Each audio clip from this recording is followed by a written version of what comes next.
there, my name is Felix Beck, and the Rabbi from another planet. Please like, share, and subscribe, and ring that little bell so you're notified when new videos drop. And this is my my review of Out of Time 1.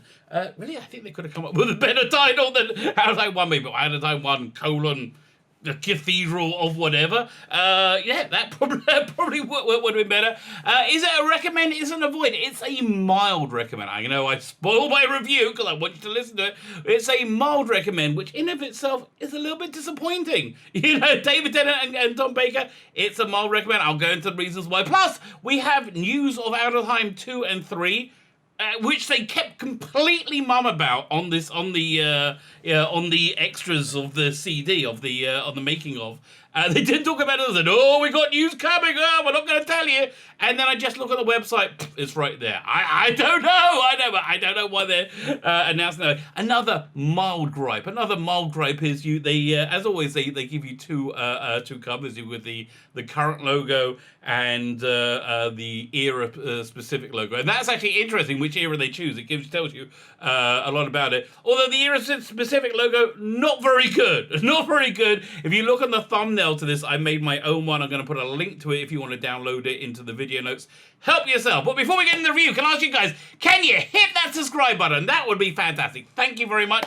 I say this in every videos, but I'm actually very, very grateful. Well, why wouldn't I be? But I really am. I'm genuinely grateful for everybody who subscribes. Thank you very much. Yeah, thank you. I think that's what I say. If you subscribe, other than making a rabbi very, very happy, you can enter my weekly competitions. The prize this week, which I've just uploaded a video about, a review of it, so you know, you can hear in detail what it is. So yeah, pictures of the artwork is this graphic novel, just read The Pit. This is from like 95, 96. Terrible cover though. There's a really fun story. Terrible cover. Really, let's get some more black. No, it's not good. Not good. Just read is all about.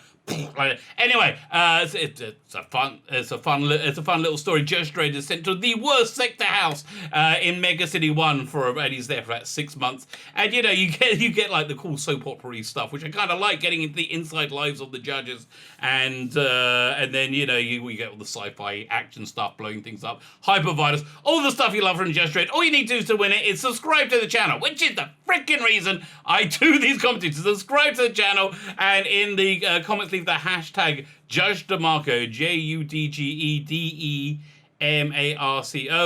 Go and check the video notes, or you can just copy and paste it. I'll put it there so you don't have to worry about how to spell it right. If you get close, I'll be fine. You enter, that's fine.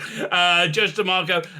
Also in the video notes. Oh, but this is a Big Finish review. It'll be of interest. There is a download link for a Judge Dredd audio that was produced by Big Finish. This is out of license, out of print. You cannot get this anymore. So go ahead and download and enjoy it. I would say if you do download and enjoy it, and Big Finish ever gets the license back, which I doubt they will, go and buy yourself a digital copy. Go to bigfinish.com, or you know what? Go to bigfinish.com and buy yourself a copy of something. It costs tons of stuff for $2.99. So the price point on this, on Out of Time, pretty darn good, $8.99. That's probably one of the best things about it. I think they priced it pretty much just right. Fine, so this is, I'm sure you've read all the news about this one. This is David Tennant and Tom Baker coming together in a story. The story is about an hour long. And listen, the good points is that, Tom Baker and David Tennant, who I weren't sure how they would work together, because they're the most iconic of the Doctors. They both. I still today, if you get cast in Doctor Who, they say this in the interviews at the end. People ask you, "Oh, where's your scarf?" Because it's so Tom Baker's portrayal is so iconic. I think David Tennant's is probably equally iconic for a generation, 40 years later. And they're very, very different. I think they're the most different of the Doctors, while still being, while still being Doctors. And so I was wondering, how on earth are they going to interplay with each other? And the answer is pretty good, pretty darn good. It works really well.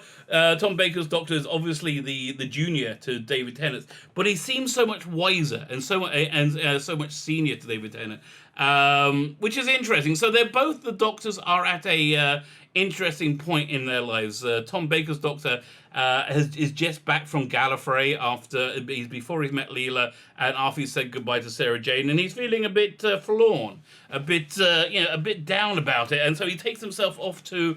I'm going to read the blurb for it, so I get everything right. He takes himself off to the Cathedral of Contemplation. I'll read the blurb.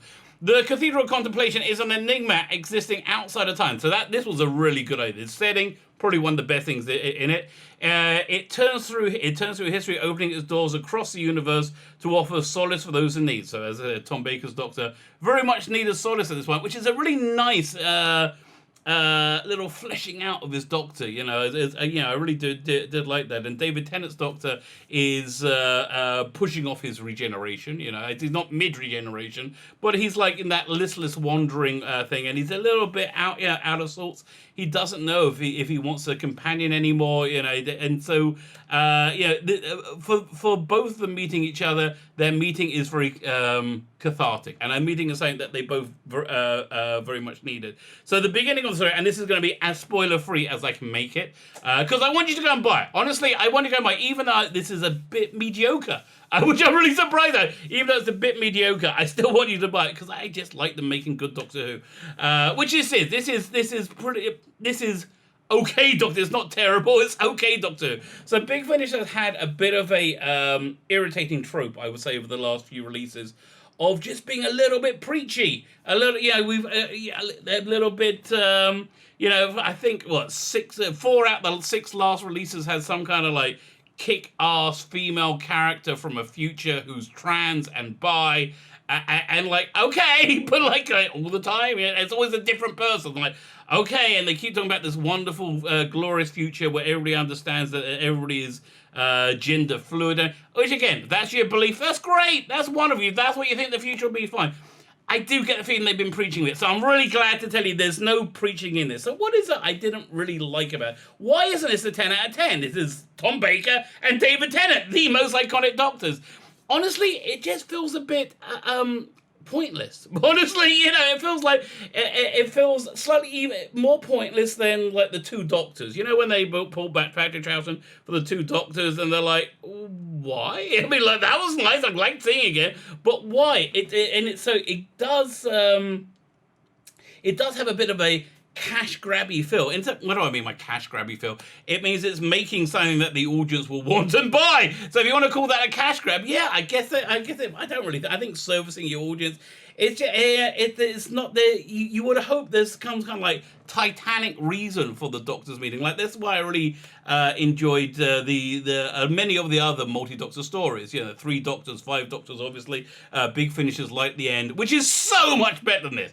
Big Finish Light at the End is like a gazillion times better than this. This is just, they're all both a bit of it's a bit of a small story. And the Daleks are great in it. The Daleks come and invade the cathedral in their very Dalek-y way, and Nick Briggs, as always, great about it. It's just everything really that all really works. But it just feels like this. What are the things the fans are going to want the most? And let's do that. And they did it well. They did it serviceably. But again, I'm just like going. It didn't shake me. I wasn't like, what? And it should have done. Like, again, Light at the End was really great. That was just a really great story. This was more like, let's get David Tennant obviously is stuck at home. There's not so much work he's got right now. So he's doing a ton of Big Finish, right? He's doing this, he's doing the River Song series, and the Big Finish are doing very well at them. But again, it just feels a little bit inconsequential, which is really weird. It's really weird about that. Again, David Tennant, Tom Baker, the Daleks, and it's just, I mean, I think I would have preferred it maybe if there was a bit of K9 in it. It could have used a bit of K9. Anyway, as I was reading the blurb, the Cathedral Contemplation is an enigma existing outside of time. Again, really smart idea by Matt Fitton on how to bring together. It turns through history, opening the doors across the universe to offer solace for those in need. Occasionally, the Doctor drops in. He's when he's avoiding destiny, which they both sort of are. It's an ideal place to get some perspective, only this time he's already there from several lives earlier. So when the dimension barriers break down, his past and present collide, his passing runs the Clyde. And when the Daleks invade to commandeer the cathedral, there's like, the ultimate, staging post for war throughout time and space. Two Doctors must unite to stop them or face extermination twice over. So all that's correct. That's all right. And it still just feels a bit meh. So, the supporting characters are all pretty good. Tom Baker's got a little quasi assistant. He's doing some fresco restoration in the cathedral, and he's got this again. I think Claire Rushbrook is playing. What's her name? Claire is playing Marna. It's either Marna or is that Claire? No, she's playing the abbess of the cathedral, and then Catherine Drysdale playing Jorah. Jorah is kind of her stats companion. She's on the run from the Dalek War, Earth Draconian Dalek Wars going on in 30th century. They said, but I can't remember. So it ties kind of nicely into Frontier in Space and Planet of the Daleks. It's from that time zone. And again, she's a refugee from the war. She doesn't want to fight, and her general, admiral, whatever, her commanding officer father shows up saying, "Well, this is out of line." And then soon following them is the Daleks. The Daleks again intend on invading the cathedral, so use it as a staging approach throughout time and space. And the Doctors have to unite to stop them. So at first, David Tennant's Doctor doesn't tell Tom Baker's Doctor who it is, but Tom Baker's Doctor is Tom Baker's freaking Doctor. He works it out pretty darn quickly, pretty darn easily, and they just really, that's the best part of the thing, hearing the two spark off each other.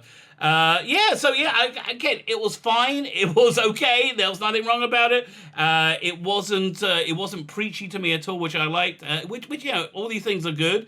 But again, it just seemed a little bit slight. The story, which it should have been Titanic. I mean, maybe if they made it into a 4-disc set, that gave it a little bit of meat to it. I think I would have preferred it more. So as I said, they've announced they haven't announced. They just put it on the website. They've announced Out of Time 2. That's we got to wait a year. 11 months for that. It comes out in June 2021. It's called Out of Time 2: Gates of Hell, and it stars. Hold on to your hat. 10th Doctor joins forces with the 5th. It stars Peter Davison and David Tennant. It's written by David Llewellyn, a pretty solid choice of writer, and it features the Cybermen in the catacombs of Paris. So, okay, maybe if they put these two releases together, but I don't know why they're making us wait a year for them. Really? And then just a short hop for another year to July 2022. You got Lisa McMullen, and she's got a Colin Baker and David Tennant story featuring the Weeping Angels, weeping on a distant planet where no one has the power of sight. Okay, fine, great idea, serviceable. I'm not sure why this is released so quietly, so under the radar, but it is. Is it a recommend? Yeah, it is, but it's a mild recommend. It's a mild recommend. It's fun hearing them spark of each other, but at the end of the day, you go, yeah.